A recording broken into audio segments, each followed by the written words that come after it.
ओम श्री गुरवे नमः। मुंडकोपनिषद प्रथम मुंडक का आज दूसरा भाग, दूसरा खंड। पहले खंड के चौथे मंत्र में परा और अपरा इन दो विधाओं को जानने योग्य बतलाया है अंगिरा ऋषि ने शौनकादि ऋषियों को। उनमें से अब इस खंड में अपरा विद्या का स्वरूप फल बतलाकर परा विद्या की जिज्ञासा उत्पन्न की जाती है।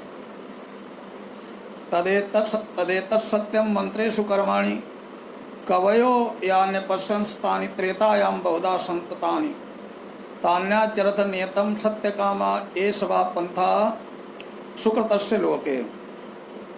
वो ये जो सत्य है कि बुद्धिमान ऋषियों ने जिन कर्मों को वेद मंत्रों में देखा था वे तीनों वेदों में बहुत प्रकाश से व्याप्त हैं। हे सत्य को जानने वाले मनुष्यों, तुम लोग तानि उनका नियम पूर्वक आचरथ अनुष्ठान करो। इस मनुष्य शरीर में तुम्हारे लिए यही सुकृतस्य शुभ कर्म की फल प्राप्ति का पंथा मार्ग है। वेदोक्त अनेक प्रकार के कर्मों से उपलक्षण रूप में प्रधान अग्निहोत्र कर्म का अब आरंभ करते हैं। यथा यदा लेलायते हर्चि समिद्धे हव्यवाहने तदाज्य भागवंतरेणाहुति प्रतिपादयेत। यदा ही जिस समय हव्यवाहने समिद्धे हविख्य को देवताओं के पास पहुंचाने वाली अग्नि के प्रदीप्त हो जाने पर अर्ची उसमें ज्वालाएं लेलायते लपलपाने लगती हैं। तदा उस समय आज्य भागव अंतरेण आज्य भाग की दोनों आहुतियों के स्थान को छोड़कर बीच में आहुति अन्य आहुतियों को प्रतिपादित माने डाले। अधिकारी मनुष्यों को नित्य प्रति अग्निहोत्र करना चाहिए। जब देवताओं को हविष्य पहुंचाने वाली अग्नि अग्निहोत्र की वेदी में भली भांति प्रज्वलित हो जाए, उसमें लपटें निकलने लगे, उस समय आज्य भाग के स्थान को छोड़कर मध्य भाग में आहुतियां डाले। इससे यह बात समझाई गई है कि जब तक अग्नि प्रदीप्त न हो जाए, भली प्रकार से अग्नि प्रज्वलित न हो जाए, उसमें लपटें न निकलने लगें, तब या निकलकर शांत हो जाएं, उस समय आहुति नहीं डालनी चाहिए। अग्नि को अच्छी तरह प्रज्वलित करके ही अग्निहोत्र मानी यज्ञ करना चाहिए। अब नित्य अग्निहोत्र करने वाले मनुष्य को क्या क्या करना चाहिए, इस पर महर्षि अंगिरा कहते हैं, यस्याग्निहोत्र मदर्श पौर्णमास चातुर्मास्य मनाग्रमण मतिथिर्वर्जिता च अहुत मवैश्व देव मविधिनाहुत मासप्तमासस्तस्य लोकान हिनस्ति।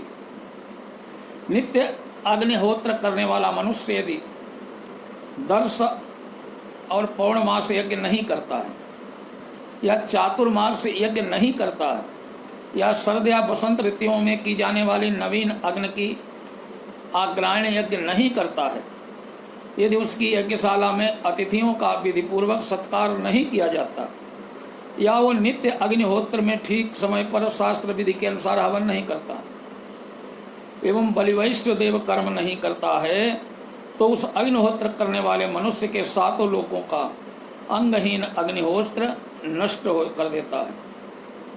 अर्थात उस यज्ञ के द्वारा उसे मिलने वाले पृथ्वी लोक से लेकर सत्य लोक तक सातों लोकों में प्राप्त होने योग्य जो भोग हैं वो वंचित रह जाते हैं।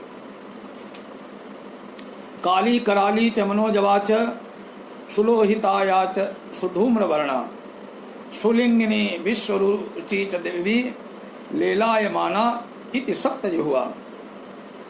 काली काले रंग वाली, कराली अति उग्र, मनोजवा मन की भांति अत्यंत चंचल, सुलोहिता सुंदर लाली लिए, सुधूम्रवर्णा सुंदर धुएं के रंग वाली, स्फुलिंगिनी चिनगारियों वाली और विश्वरुचि देवी सब ओर से प्रकाशित दे दीप्यमान इस प्रकार के 7 तरह की लपटों मानो अग्नि देवी की हवि को ग्रहण करने के लिए लपलपाती हुई 7 जिह्वाएं हैं।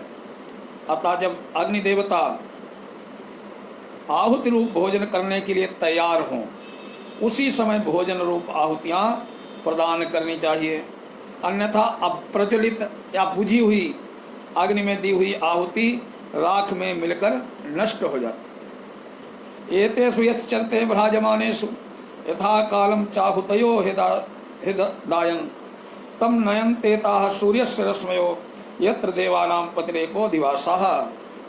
जो कोई साधक पूर्व मंत्र में बतलाई हुई 7 प्रकार की लपटों जो सप्त जिह्वा जिसे कहते हैं, भली भांति प्रज्वलित अग्नि में ठीक समय पर शास्त्र विधि के अनुसार नित्य प्रति आहुति देकर अग्निहोत्र करता है, उसे मरण काल में अपने साथ ले जाकर ये आहुतियां सूर्य किरणें बनकर वहां पहुंचा देती हैं जहां देवताओं का एकमात्र स्वामी निवास करता है। तात्पर्य यह है कि अग्निहोत्र स्वर्ग के सुखों की प्राप्ति का अमोघ उपाय है। यही ही तमाहुतया सुवर्चसः सूर्यस्य रश्मिर्भिर यजमानं वहन्ति प्रिया वाचम भी वदन्त्योर्चयन्तः ये सबह पुण्यो सुकृतो ब्रह्मलोका। उन प्रदीप्त ज्वालाओं में दी हुई आहुतियां सूर्य की किरणों के रूप में परिणित होकर मरण काल में उस साधक को कहती हैं, आओ आओ ये तुम्हारे शुभ कर्मों का फल प्रसाद। ब्रह्मलोक अर्थात भोग रूप सुखों को भोगने का स्थान स्वर्गलोक है। इस प्रकार की प्रिय वाणी बार बार कहती हुई आदर सत्कार पूर्वक उसे सूर्य की किरणों के मार्ग से ले जाकर स्वर्गलोक में पहुंचा देती है। यही स्वर्ग को ब्रह्मलोक कहने का यह भाव मालूम होता है कि स्वर्ग के अधिपति इंद्र भी भगवान के ही अपर माने दूसरे स्वरूप हैं, अतः प्रकारांतर से वे ब्रह्म ही हैं। अब सांसारिक भोगों से वैराग्य और परम आनंद परमेश्वर की पाने की अभिलाषा उत्पन्न करने के लिए उपरोक्त स्वर्गलोक के साधन रूप यज्ञ आदि का सकाम कर्म और उसके पार लौकिक भोगों की तुच्छता बता।